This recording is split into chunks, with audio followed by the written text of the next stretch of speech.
I am John Mark Asis. I am currently working here in Butuan City Hall, Department Butuan City Planning Department. I am the System Custodian of the Community-Based Monitoring System project. Part of my job is to provide technical support to the encoders and data gatherers.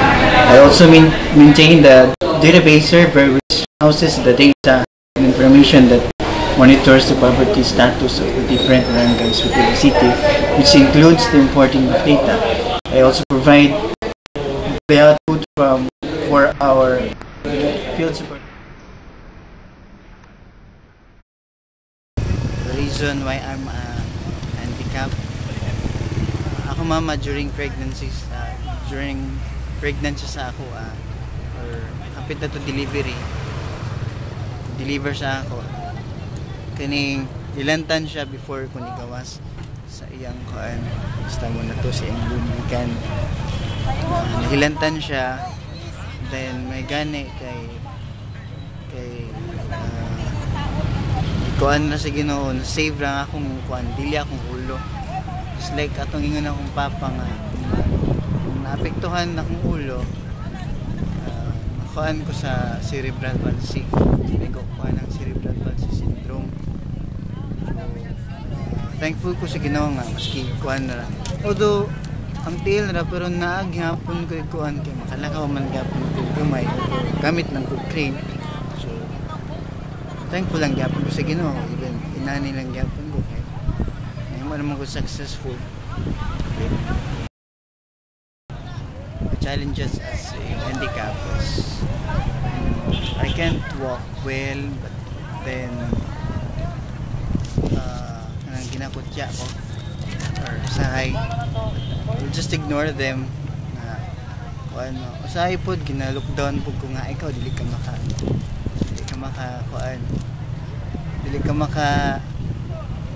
maka-graduate, then kana siya, instead na ma-discourage ko, kanay lang gisulti akong game of encouragement, so munang nakaabot niya.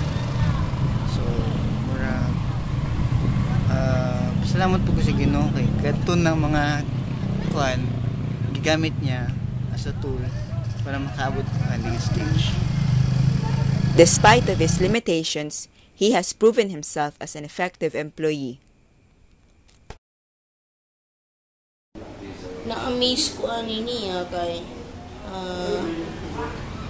mura para sa ako, this is a challenge for those na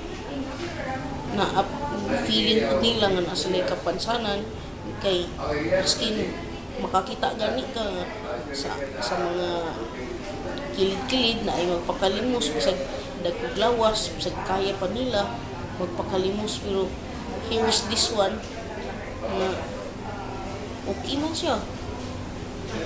So pasabot ana dili babag ang predicament para kung naakay gusto nga ma-reach nga goal. And one thing I learned, ako na learn, the energy or murag the power nga iyan nga kung asa siya kakuha og strength is that he has a God which is named Jesus. He is my defender, provider, my everything. Gigamit sa Ginoo as a tool nga or way nga time na gud na makaila-ila na ako siya. Bali nag-impact ani nga verse sa Romans 8:28 na all things work together for good. So all things mean bad, good, siya. Until we're natagaktak na ko nga, Lord, kaso na mali. Then, yan ang gigamit, kuha niya itong time year 2009 na ay kaila-ila na po siya. Then, feeling na kung murag, ay, kupito, dili man po sa based on feelings ang pagkukuhan sa Kristiyano. Okay, dili man siya kay ang feelings. No matter what happened, nagyapon maguba ang faith sa Ginoo. spite of him being handicapped, he didn't let his limitations stop him from becoming the best that he can be for himself, for his family, and for the future. In terms of income ko, income, I can help my brothers na katag sila baon. Kaning na-cultivate na nipod akong pagka-kuya kay katabang naman ko sa akong pamilya.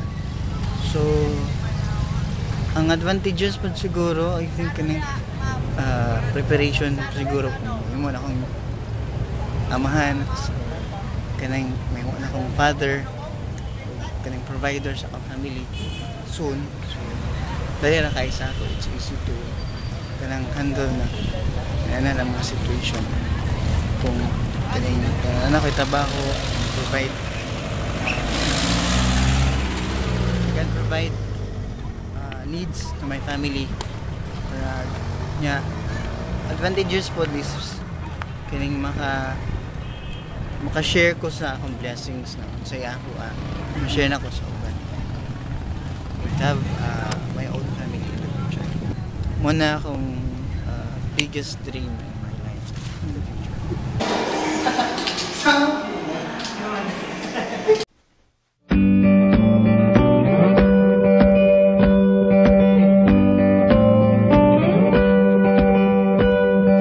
Blackbirds singing in the dead of night. Take these broken wings and learn to fly all your life. You're only waiting for this moment to arrive.